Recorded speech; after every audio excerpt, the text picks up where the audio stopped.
The husband is in a point because of who is the... See, that's American, Rose. Who is the husband? Give me the names of each of the husbands. No, the lawyer. No Batman, no Sherlock Holmes. We're not solving this, Batman, Sherlock Holmes, Hercule Poirot on the train, all right? Yeah. Okay, we're not solving that. We're not Western here. The point of it is the subject matter. He's talking about the woman's sex life. That means what? Ding, ding, ding. She belongs to his family. She's talking about family matters. He's changed the space, and therefore he's changed her relationship to him. That's amazing. And we don't get that cue. But it's so easy to pick up when you're in that culture. Yeah. But one thing that still bothers me, in those days, she's at the well. Then Jesus comes. She should be... No, Jesus was at the well and she came along. Jesus at the well and she comes. One has to leave. Sure. I told you, Fina, it's culturally irregular. And by the way, did this ever actually happen? No. That's the thing. You know. What happened is this. Samaritans are in the community of otherwise Judean outcasts. How do we explain this? Let me tell you a story, because the shortest distance between truth and a human being is a story. Context group scholar, Father Jerome Neyrey, illustrates all of this in his article published in the Biblical Theology Bulletin. What's wrong with this picture? John chapter 4, cultural stereotypes of women and public and private space. This article is a scholarly tour de force. You know what tour de force means? Okay, a tour de force in this sense is not just I'm going to argue you and I'm going to show you that your points are wrong. No, I'm going to nail you into the ground, into the dirt. I'm going to nail you. That's what a scholarly tour de force is. He not only proves that the opposing scholarly positions, both from the male scholars Joe was indirectly referring to, and the feminist scholars, that their positions are wrong, he goes beyond that, basically nails them right into the dirt.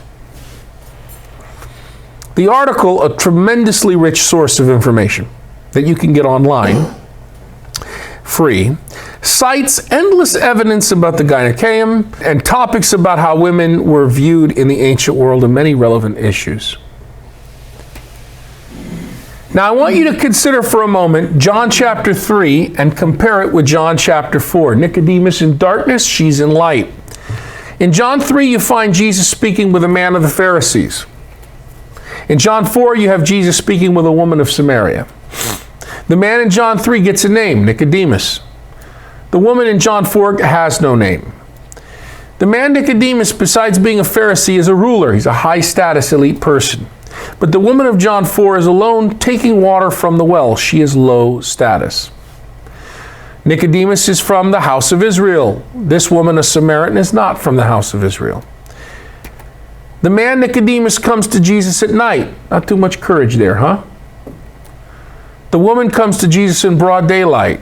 Which took more courage?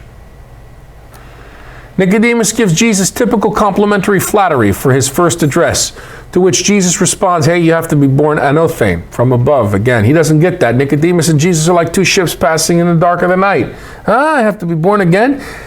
I'm a grown man. How am I supposed to be born again?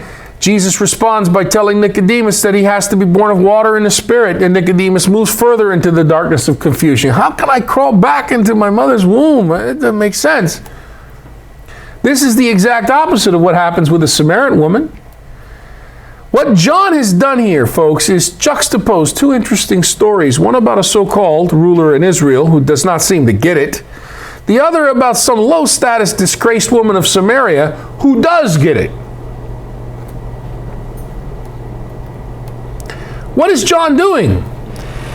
With this comparison of Nicodemus and the Samaritan woman, John is mocking the Judeans.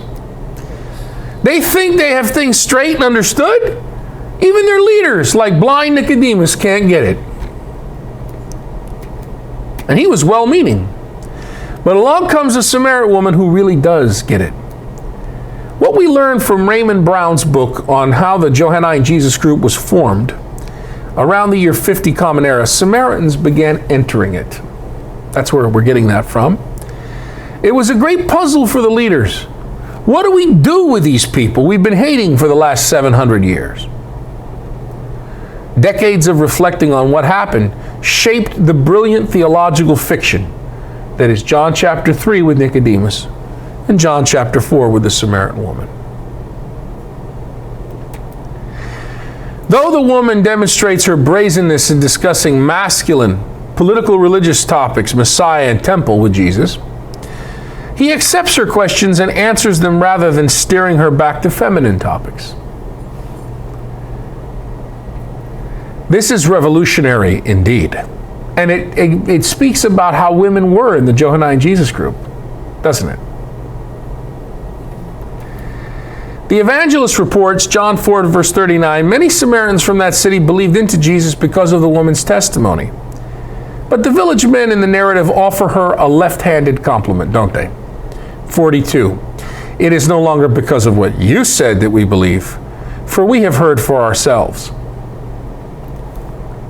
Comparing and contrasting women's place in ancient Mediterranean and contemporary Western culture is instructive in its own right, but ought not deflect attention from the woman's astonishing and rapid insight into who Jesus really is.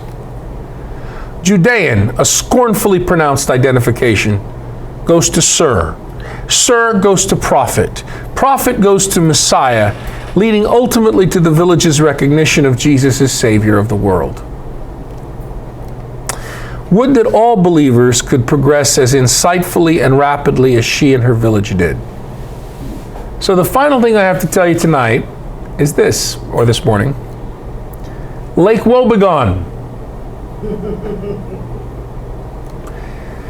Garrison Keillor is a familiar American-born Norwegian who has lived much of his life in Minnesota. In his weekly radio program, Keillor delivers a monologue about completely fictional characters who inhabit a completely fictitious place in Minnesota, Lake Woebegone.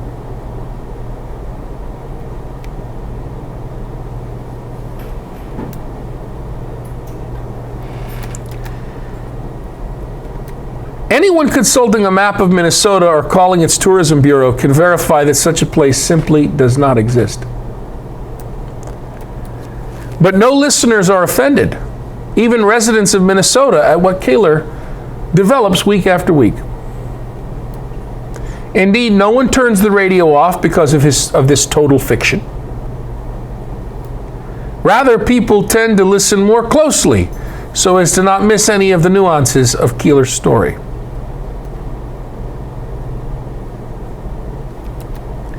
Our high-context ancestors in the faith readily understood the reports they heard about the Samaritans, or about Jesus and the Samaritans, in the different accounts of the evangelists. These ancestors were quite aware of the cultural elements that a preacher or evangelist such as Luke or John would be skewing one way or another to make a point. We who live in a very different culture must exert effort to gain the understanding that came so easily for our biblical ancestors in the faith. Contemporary Samaritans can offer us some suggestions.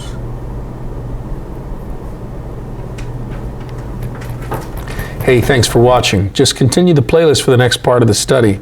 If you have further questions, this is good. They will get addressed, so keep watching. If you found value, please subscribe, like, and share. As always, questions, comments, and criticisms are most welcome. God bless you.